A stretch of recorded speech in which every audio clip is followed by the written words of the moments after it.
Hello fellow Gizmos, my name is Gizmo21 and welcome back to another video. Today's video is a bit different because it's sort of like this first impressions, first impressions review. I really don't know what you would call this, but that's what it is. So yeah, I hope you guys enjoy this video, and without further ado, let's get started.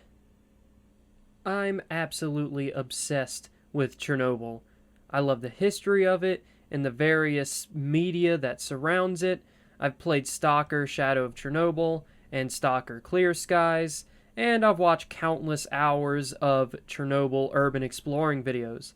So I'm not entirely sure how this game flew under my Chernobyl-loving radar for as long as it has, but I kind of hate myself for it. Seriously. The game has been in early access since 2019, and yet I really haven't heard much about it. But it's better late than never. With that being said, let's talk about the game in question, Chernobylite.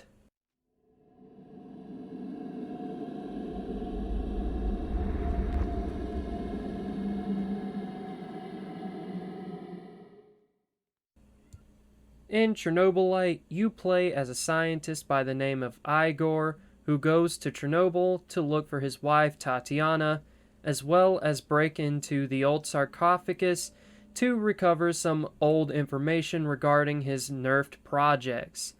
Tatiana also talks to Igor at various parts of the game.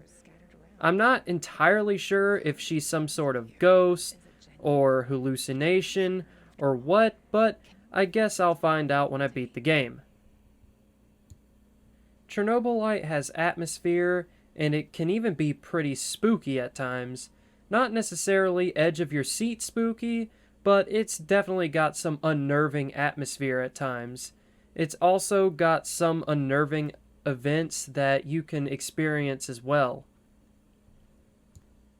In Chernobylite, for the most part, you're going to be exploring the more iconic areas in Chernobyl, places like the Duga Towers and the Pripyat Cafe, or Pripyat, however you want to say it. Get this, the devs actually went to Chernobyl to scan those areas to put them into the game, which is pretty metal to be honest.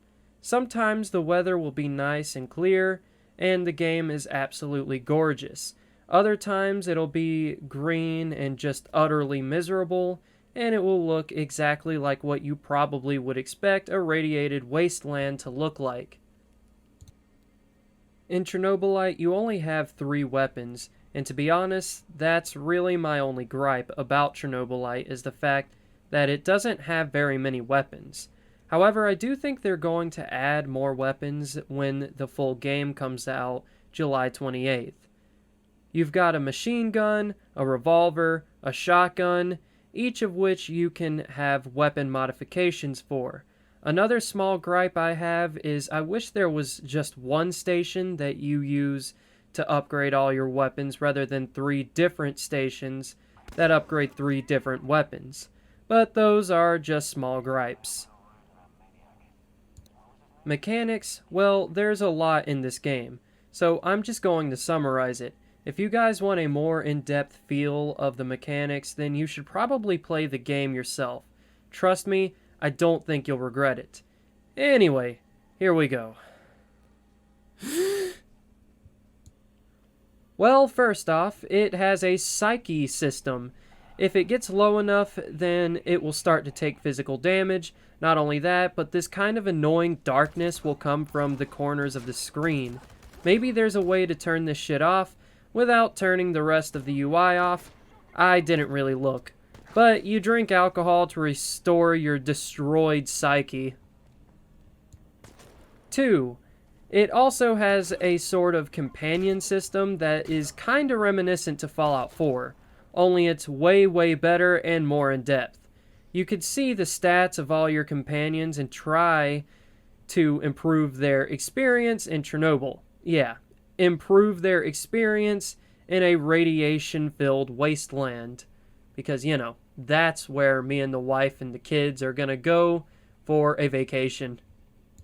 3. The game also has a Geiger counter, which also doubles as a thing to help you find useful resources in the area.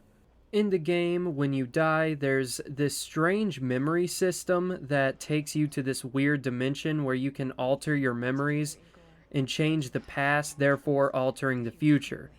It's a very strange mechanic, but one that's actually pretty neat. When I first saw the trailer for this game, I knew it was going to take me to some pretty strange places, and it certainly didn't disappoint. I don't really want to show off too much of the game due to it being new and it's still in early access. I just want to give a brief rundown of some of the interesting mechanics of the game. With that being said, I hope you guys enjoyed this sort of first impressions video of Chernobylite. I highly recommend you guys play it for yourself, and remember, the full game comes out July 28th, so there's that. Let me know if you guys want me to do another sort of first impressions video, because there is one other game that I want to do this sort of video for, and that is for the System Shock Remake demo. So, yeah. So with that being said, thank you guys so much for watching. Remember to like, subscribe, comment, share with your pals, and help people become fellow Gizmos today, because, you know, I only upload like once every like 5 weeks, so, you know, you don't want to miss a video. Make sure you hit the bell thing. With that, I love you guys. See you later.